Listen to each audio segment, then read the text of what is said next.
bringing you the news and information you need from the people making a difference. This is Comcast Newsmakers. We talk about the problem of property taxes, but are there any solutions? Hello and thanks for joining us. I'm Jill Horner. This hour's newsmaker is Senator Nia Gill of the 34th Legislative District. Today we're talking about the #1 issue in the state of New Jersey, property taxes. Thanks so much for being with us, Senator. Thank you.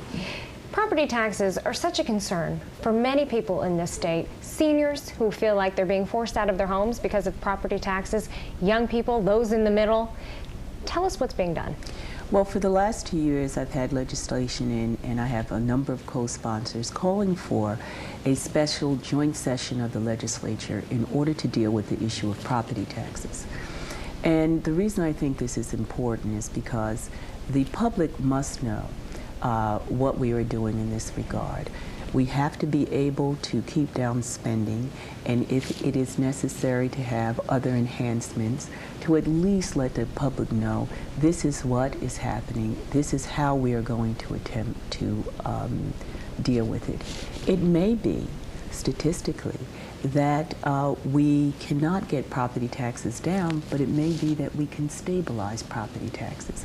And I think that if we have an open debate, that our constituents will not run us out of office for trying. So what you're really trying to do is get a joint session of the legislature together to talk about the issues. The bottom line is having that open discussion. It's having that open discussion, and it's having that discussion participated in by our constituents also. So I think, of course, it should be televised. And at the end of the session or sessions, we will be able to come up with legislation that we can put forward with respect to the issue of property taxes. There are proposed solutions. What do you think some of the answers may include? Well, I think the answers include, one, we must redefine our issue of the school funding formula so that it is more equitable to middle-class neighborhoods. And at the same time, I understand our mandate for Abbott School to reduce spending in a way that makes property tax stabilization a very real possibility.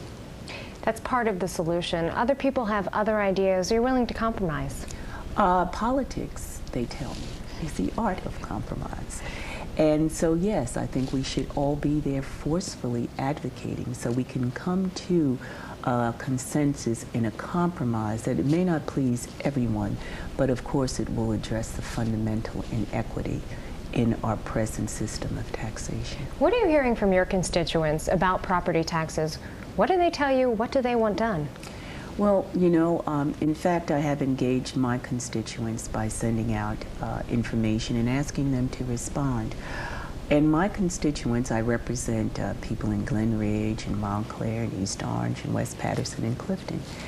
And people understand if you have to ask them for more money, but what they really want to know is that you have a cap on spending and that the government is not taking more money out of their pocket and spending more money, that we have to have that kind of balance. Do you think that this is a question that is eventually going to be put on the ballot for the voters to decide what's going to happen with property taxes?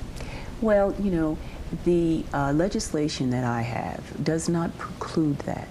The legislature can, at the end of the session, if they decide that they want to put this on the ballot, we can do that.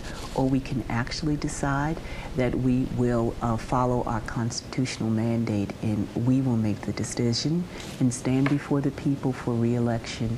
And I think that the people will not throw us out of office, that it may not be a perfect solution, but I think they will support a solution. Okay, thank you so much, Senator. Come back and give us an update. Thanks a lot. Thanks for watching. This hour's newsmaker has been Senator Nia Gill of the 34th Legislative District. I'm Jill Horner for Comcast Newsmakers.